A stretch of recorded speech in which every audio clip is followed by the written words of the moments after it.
नमस्कार। भारत का जो इलेक्ट्रॉनिक्स मैन्युफैक्चरिंग सेक्टर है ना, उसमें एक बहुत बड़ा बूम आने वाला है। पता है क्यों? क्योंकि यूनियन बजट 2026 में एक ऐसी जबरदस्त घोषणा हुई है जो इस पूरी इंडस्ट्री का नक्शा ही बदल सकती है। तो चलिए आज इसी बड़े ऐलान को डिकोड करते हैं। #बजट 2026। ये जो नंबर आप देख रहे हैं, 40,000 करोड़ रुपए, ये कोई छोटा मोटा अमाउंट नहीं है ना? फाइनेंस मिनिस्टर निर्मला सीतारमण ने खुद इसका ऐलान किया है। तो अब सबसे बड़ा सवाल यही उठता है कि भाई सरकार इतनी बड़ी रकम आखिर लगा कहां रही है और क्यों? तो चलिए इस 40,000 करोड़ की गुत्थी को सुलझाते हैं। देखते हैं कि भारत के टेक फ्यूचर के लिए इसका असली मतलब क्या है। तो देखिए, बजट में साफ साफ कहा गया है कि ये 40,000 करोड़ रुपए इलेक्ट्रॉनिक्स कंपोनेंट मैन्युफैक्चरिंग स्कीम के लिए है। मतलब इसका सीधा साधा एक ही मकसद है, हमारे देश में इलेक्ट्रॉनिक्स के जो छोटे छोटे पुर्जे बनते हैं ना, उनकी प्रोडक्शन को बहुत बड़े लेवल पर लेकर जाना। आप देखिए, इतना बड़ा पैसा जिस चीज में लग रहा है उसे समझना तो सबसे जरूरी है ना? तो सवाल यह है कि आखिर ये इलेक्ट्रॉनिक्स कंपोनेंट्स होते क्या हैं जिन पर सरकार इतना फोकस कर रही है। बहुत ही आसान भाषा में समझिए, ये वो बेसिक बिल्डिंग ब्लॉक्स हैं जिनसे कोई भी इलेक्ट्रॉनिक डिवाइस, मतलब आपका फोन, लैपटॉप, सब कुछ बनता है। कह सकते हैं कि ये हमारे हर दिन इस्तेमाल होने वाले गैजेट्स की एक तरह से नींव है। और यहां जो चीजें दिख रही हैं ना, ये वही असली पार्ट्स हैं जिन पर इस पॉलिसी का सीधा असर पड़ने वाला है। आपके स्मार्टफोन के अंदर का वो जो हरा वाला बोर्ड होता है, जिसे प्रिंटेड सर्किट बोर्ड कहते हैं, या फिर उसका कैमरा मॉड्यूल, ये सारी जरूरी चीजें इसी स्कीम के अंडर आती हैं। ठीक है, तो अब हम ये तो समझ गए हैं कि ये कंपोनेंट्स क्या हैं। तो चलिए अब आते हैं असली सवाल पर। सरकार आखिर इतना बड़ा दांव इन पर लगा क्यों रही है?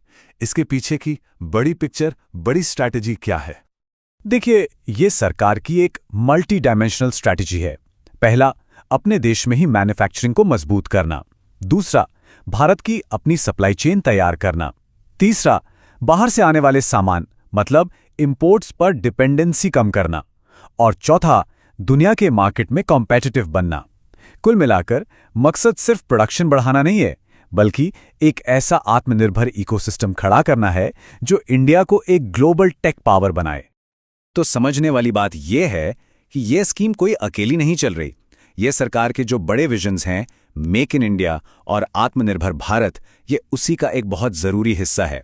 इसका सीधा कनेक्शन देश को एक ग्लोबल मैन्युफैक्चरिंग हब बनाने के सपने से है। लेकिन रुकिए, कहानी अभी खत्म नहीं हुई है। इस स्कीम का कनेक्शन एक और बहुत बड़ी टेक पहल से है। चलिए देखते हैं कि वो कनेक्शन क्या है।